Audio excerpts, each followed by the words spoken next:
Okay, I got two new projects. In 1964 convertible customized heck. This is an Oldsmobile F85 Cutlass. I could build like a racing version like this, and yes, I know it looks weird, but that's how I'm going to build it, because I want to make this one the oddball one. And some things, blah blah blah blah.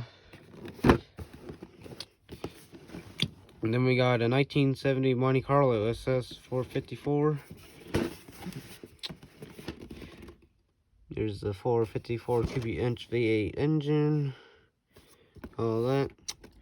Now, I'm not building this like a normal car. I want you to comment down below of what you think I'm going to build this as. So, good luck, and see you in the next video. Please subscribe.